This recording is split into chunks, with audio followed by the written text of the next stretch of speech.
आज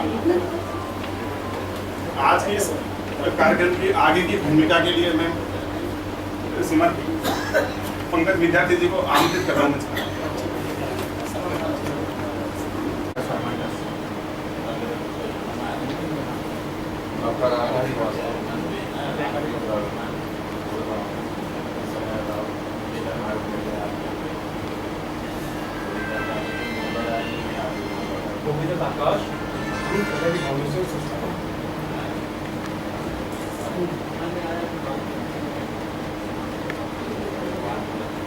धीरज कुमार, संघ परिवेश 19 वर्ष, तृतीय वर्ष शिक्षित, संघ का प्रचारक रहा दिल्ली में।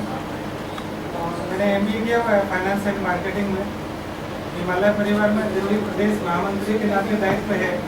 अखिल भारतीय ग्राहक पंचायत है, उसका मैं प्रदेश कार्यकारिणी सदस्य हूँ। हिमालय परिवार का एक सिंधु दर्शन यात्रा और परशुराम कुंड यात्रा होती है, तो परशुराम कुंड यात्रा का मैं केंद्रीय संयोजक के नाते ऐसा करके दायित्व है। इसके अलावा अपना मीडिया से संबंधित कुछ काम। अरुण कुमार दास, जयप्रकाश अंतर्राष्ट्रीय अध्ययन संस्थान के कोर कमेटी के सदस्य हूँ और साहिबाबाद से आता हूँ। और वाइफोडी ज्वाइन के लिए मेरा नाम अभय सिन्हा है, राष्ट्रीय महासचिव लोक न्याय विकास साथ में संपूर्ण क्रांति अभियान के माध्यम से अभी तुरंत वाइफोड डीसो भी हुआ। नरेंद्र यादव, चौपन का अशोक कुमार राय, मुखर्जी नगर में बच्चों को नहीं।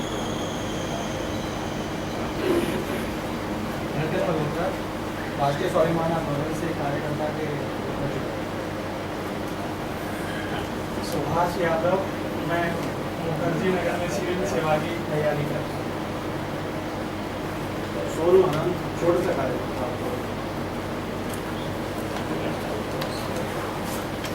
संदीप आनंद, कार्यकर्ता। सूर्य प्रकाश, अधिवक्ता। सुभाष भारतीय, केंद्रीय कार्यालय का सहायक हूँ।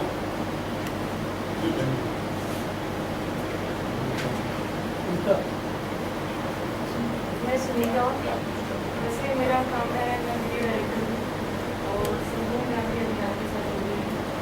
सिर्फ संपूर्ण क्रांति अभियान के साथ ही नहीं, जितना भी आम पब्लिक के लिए कोई भी कार्य होगा उसमें सबसे आगे होगी, लेकिन वो देश हित में होना चाहिए।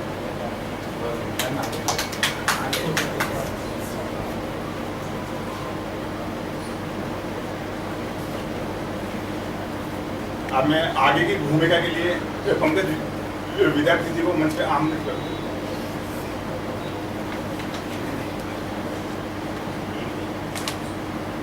सामने बैठे हुए या इधर बैठे हुए प्रियंका जी हैं, इसलिए हम सभी को हृदय से प्रणाम करते हुए इस विषय को पेश कर रहे हैं आपके बीच।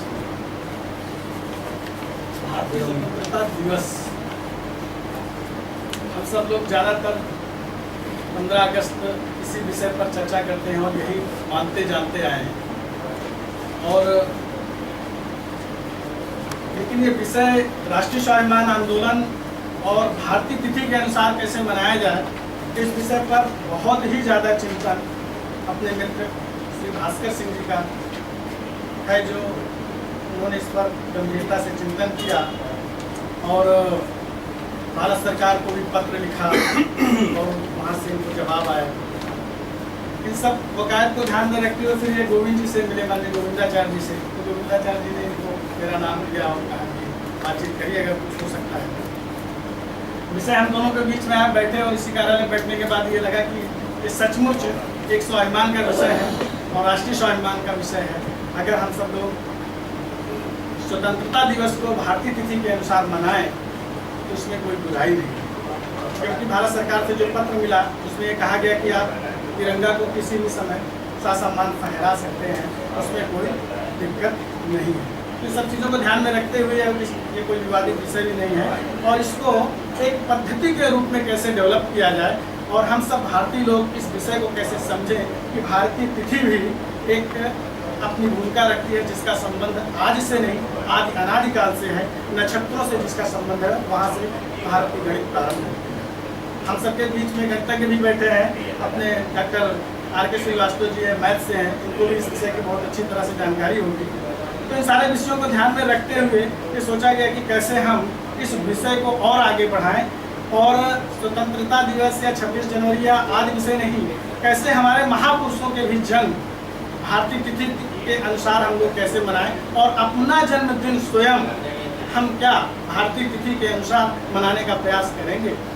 इन सारे विषयों को ध्यान में रखते हुए ये विषय का आयोजन किया गया और राष्ट्रीय स्वाभिमान आंदोलन की ओर से भारती जी ने सबको बड़े आग्रह से फ़ोन किया और सब लोग बुलाया और ये विषय और आगे बढ़े। इस सब विषय को लेकर के एक विचार गोष्ठी के नाते हम सब इकट्ठा हुए हैं कि क्या ये विषय समाज में किस प्रकार से फैले या हमारी, क्योंकि हमने अपने कई पत्रकार बंधुओं के बीच में जब चर्चा की तो उन लोग बोले कि यार क्या विषय रोटी कपड़ा और सारी चीज़ें हैं, तुम नया नया विषय कहाँ से लेके आते हो, मतलब इररिलेवेंट मुद्दा है ये, कहाँ से लेके चले आए और कोई बात करो। ये अरे 15 अगस्त वो तिथि मनाओ ये तिथि मनाओ, अपना विषय एक है। लेकिन फिर जब उनको इसकी गंभीरता के बारे में बताया गया तो आज हमारा स्वाभिमान से हम कट गए, आज हमारे पास कोई संस्कृति नहीं, हम आधी हिंदी बोलते हैं आधी इंग्लिश बोलते हैं, कहीं इधर जाना है कहीं उधर जाना है, तो हम अपने स्वाभिमान को भूल रहे हैं और संस्कृति से कट रहे हैं। इसलिए हमारा ये विभक्त समाज में दिखाई दे रहा है। आज परिवार भी पूरी तरह से टूट रहे हैं धीरे धीरे, क्योंकि स्वाभिमान संस्कृति आदि जैसे मुद्दे हम लोगों से दूर होते जा रहे हैं। अगर हम इस विषय को पुनः स्थापित करने की कोशिश करेंगे तो शायद ज़्यादा अच्छा होगा। इसी विषय के साथ भास्कर सिंह जी को आमंत्रित करेंगे कि वो और विषय में इसके जाएं और विषय को बताएं और साथ में हम सब का अपना इसमें विचार शामिल है। नमस्कार। पवित्र राष्ट्रीय ध्वज तिरंगा सभी राष्ट्रवादी विचार के यहाँ एकत्रित हुए और साथ में राष्ट्रीय स्वाभिमान आंदोलन के जनक है गोविंदाचार्य जी, उनका भी मैं आभार करना चाहता हूँ कि मेरे इस विचार को लेकर के मैं पिछले 3-4 सालों से अधिक सक्रिय रहा। वैसे तो ये विचार मेरे इस विचार को पिछले 6-7-8 सालों से लगभग काम करना शुरू किया, लेकिन फिर दिल्ली आना हुआ, फिर दिल्ली से मुझे गुवाहाटी जाना पड़ा कि अपना सरकारी नौकरी है तो उसके हिसाब से चलना पड़ता है। फिर दिल्ली आने पे ऐसा लगा कि इस चीज़ को ठीक प्रकार से करने के लिए तो अपने धीरज जी हैं, इन्होंने सुझाव दिया कि गोविंदाचार्य जी से मिलकर के एक बार बात कर लें तो इसके आगे क्या इसका प्लानिंग किया जा सकता है। तो उस नाते से भाई साहब से भेंट हुई, बातचीत होने के बाद उन्होंने हमारे विद्यार्थी जी को कहा कि आप उनके साथ तो प्लानिंग कर सकते हैं, चर्चा कर सकते हैं। अब ये विषय आया कहाँ से, ऐसे तो मुझे ध्यान आता है कि 52वीं शताब्दी प्रारंभ हुई, जब 21वीं शताब्दी शुरू हुई 2001 में 21वीं शताब्दी ऐसा करके दुनिया में बहुत धूमधाम से पूरी दुनिया के लोगों ने किया। बाद में अपने संघ विचार के और जो राष्ट्रीय विचार के लोगों को ध्यान में आया कि पूरी दुनिया में जो तिथियाँ चल रही उसके अंतर्गत हम भी शामिल हो चुके हैं।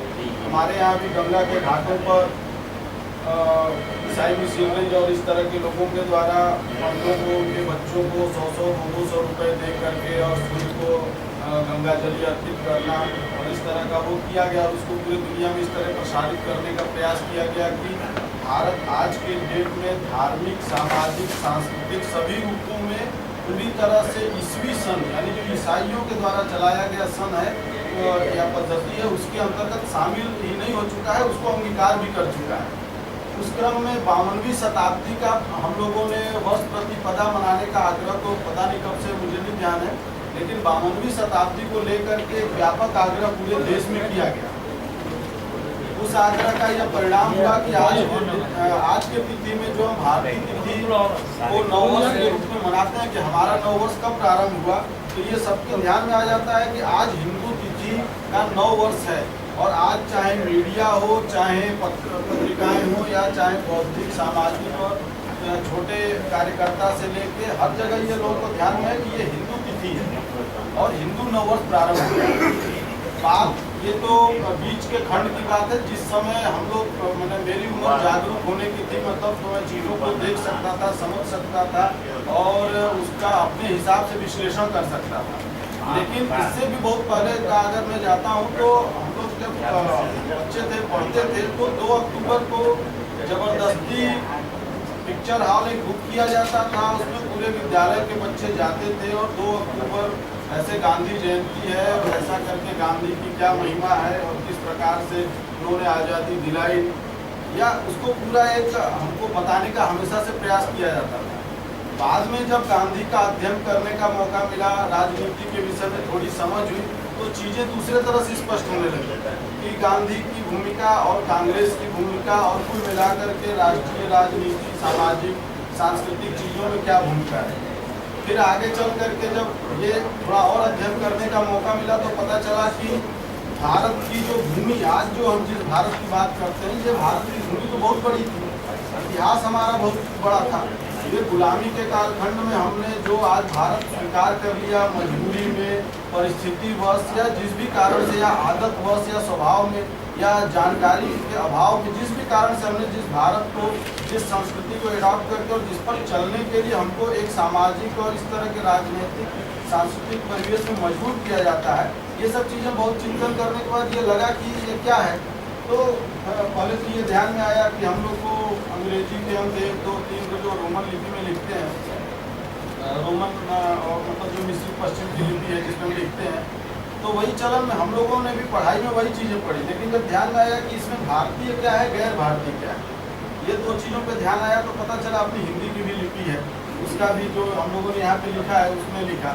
फिर उसके बाद और आगे बढ़ने पर ये ध्यान आया कि अपनी जनवरी फरवरी ये अपनी चीज़ें नहीं है। पहले हम लोग भी रात को, आधी रात को, 9 वर्ष ऐसा लगेगा, उसको जा कर के उसको मनाना चाहिए, रात में सेलिब्रेट करना चाहिए, वैसा जैसा देखता है आदमी वैसा सोचता है। लेकिन जब अध्ययन, चिंतन, मनन करने का मौका मिला, उस पर प्रयास हुआ, संघ के जो राष्ट्रीय साहित्य हैं और अन्य चीज़ों को पढ़ने का मौका मिला, तो चीज़ें दूसरे तरह से स्पष्ट होने लगी। फिर जब चीज़ें दूसरे तरह से स्पष्ट होते होते ये स्पष्ट हो गया कि आज भारतीय तिथि, भारतीय व्यवस्था, भारतीय संस्कृति, भारतीय भाषाएं और भी ये इस तरह के जितने आयाम हैं जो भारतीयता को परिलक्षित करते हैं, वो सभी आयाम कहीं ना कहीं दबे, कुचले और विवश हैं कि अपने आप को वो प्रदर्शित ही कर सकने में मतलब एक संकोच महसूस करते हैं। अगर आज के डेट में मैं धोती, कुर्ता और इस तरह का पहन करके अपने कार्यालय में चला जाऊं तो शायद हंसी का ही पात्र होऊंगा। अगर ये भी ड्रेस में पहन के अपने कार्यालय में चला जाता हूं तो कोई नेता के रूप में, नेता शब्द आजकल गाली का प्रतीक भी है, तो कोई नेता के शब्द में या मजाक उपहास के शब्द में लोग लेते हैं, पंडित जी जो नहीं, इस तरह का। तो कहीं ना कहीं चीज़ें इतनी बदतर हैं, लेकिन ये है कि हम भारतीयता और गैर भारतीयता के विश्लेषण के बीच उन चीज़ों को महसूस कर पाएँ या न कर पाएँ। क्योंकि हमारी कई बार क्या होता है कि संवेदनाएं शून्य हो जाती है। जब संवेदनाएं शून्य हो जाती हैं तो हमको ये नहीं पता है कि हम गुलाम हैं कि आज़ाद। तो गुलामी, आज़ादी, स्वतंत्रता और परतंत्रता में कोई एक तिथि को किसी ने कह दिया कि जी 15 अगस्त 1947 को मिस्टर नेहरू अब आज के डेट से प्रधानमंत्री और सत्ता का हस्तांतरण हो गया, तो क्या 1000 साल की गुलामी उस एक तिथि को, एक डेट को आज़ादी प्राप्त हो गई, या क्या ये टेक्निकली संभव है? क्या कोई हम गाय बछड़े हैं कि आज आपने खूंटे से खोल दिया और हम लोग अब स्वतंत्र हो गए? तो मनुष्य जाति की जो हमारी अपनी परिकल्पना, जो भारतीयता की अपनी परिकल्पना है कि असतो माँ सद्गमे, असत्य से सत्य की ओर चले, तमसो माँ ज्योतिर्गमय के अंधकार से प्रकाश की ओर चले, मृत्यु माँ अमृतम गम्य की हम मृत्यु से अमरता की ओर चले। ये जो भारतीयता की अपनी परिकल्पना है, वो परिकल्पना ही वर्तमान शिक्षा प्रणाली, व्यवस्था प्रणाली में हम कहीं ना कहीं भूल गए कि जो चल रहा है उसी पर चले, जिस पर चलना चाहिए उस पर क्यों न चले।